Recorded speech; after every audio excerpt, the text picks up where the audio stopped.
Hello everybody and welcome to 360 Phoenix Academy, where we believe in growing business awareness. And today's guest is Mr. Jamie Saville of London Corporate Management, and we will talk with him about how to set up a UK company and limited company, and what is the use of a UK limited company.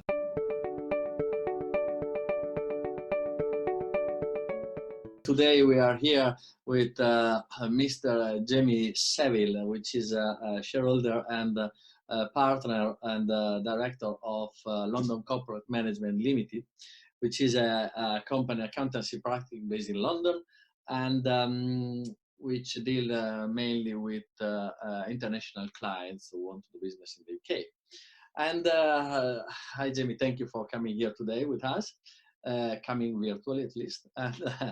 And today we will be talking with you about the use and main features of a UK company.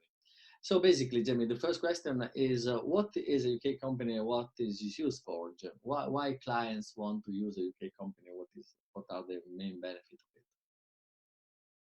So thank you, Pierluigi, firstly for having me here today.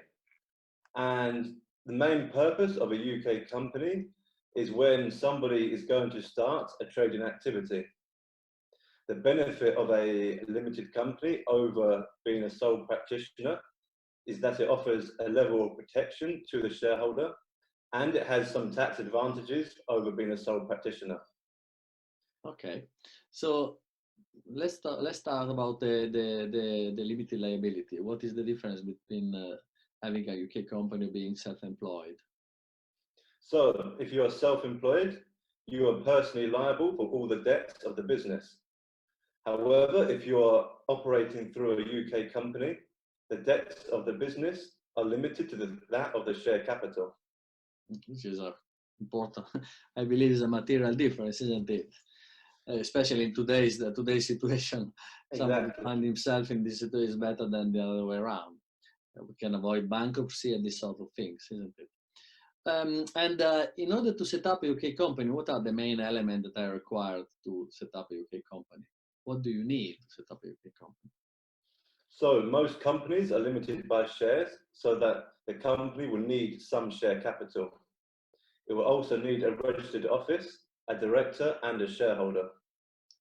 Okay. And the director has any kind of restriction? Need to be British citizen? Need to be British resident or something like that? So this is a good question, as it's a question that is quite commonly raised. The director does not need to be either a British citizen or British resident. And but I suppose there is no legal restriction. Let's put in this way. But probably it's best to ask for tax advice when you set up a UK company in relation to the residency of the director, isn't it?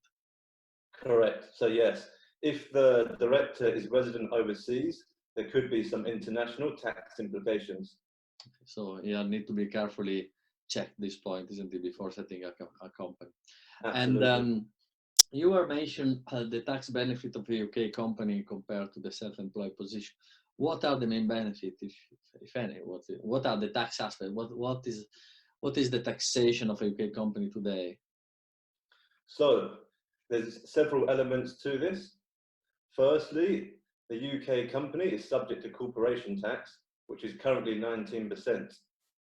Whereas if you were to operate through a sole practitioner, you are subject to income tax, which is at 20, 40, and 45%. Furthermore, if you operate through a UK company, you are only subject to income tax on the funds you actually extract from the company. Whereas if you are a sole practitioner, you are subject to income tax on the full profits of the business. So basically, the main advantage is if you can keep the money inside the company, and if you extract the company, maybe the taxation probably going to be similar, isn't it? So you have some sort of control. Let's put in this way. If you want to extract funds, how much you want to extract, for the tax implication you control. If you are self-employed, there is no control at all, because everything the profit is, it will be taxed regardless, whatever you can do.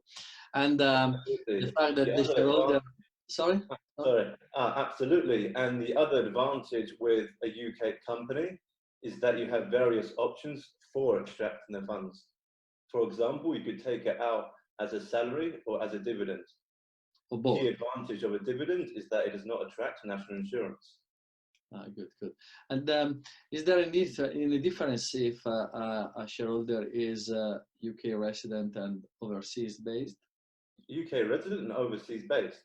Yes. If the shareholder is overseas rather than being UK, the taxation can be different. So if the shareholder is resident in the UK, the funds that he extracts from the company will be taxed in the UK.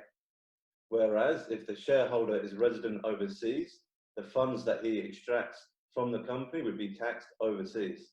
Based on the local foreign regulation, of course. Exactly. Good. And last question, Jamie, in terms of formality, is the process of set up a UK company is not very complicated? Doesn't need a notary or something like that. Is that correct? No. The process of setting up a UK company is often quicker and simpler than that of setting up a company overseas. The only problem today, as far as we know, is the setting up of the bank account. It has become very much more complicated than it was in the past, isn't it? So in terms of timing, probably in 2 days a UK company can be set up. Need to be checked the time. The main issue maybe is the setting up of the bank account. Is that correct? Absolutely. The main issue with setting up a UK company now is in opening a bank account. If the director and shareholder is UK resident, this is not often a problem. But if the director or shareholder is resident overseas, this can cause some issues. Perfect. Great. So thank you very much, Jamie. We have gone through the use of the UK company, the main features of it, and the tax aspect of the UK company. So I hope that this can give to our viewers some sort of main hints about the use of the UK company. And so see you in the future to discuss other things about UK taxation of other issue or situation. Thank you very much, Jamie, for being with us today. Thank you very much. Great. Thank you very much for having me on today. Bye. Thank you. Bye, Jamie. Bye.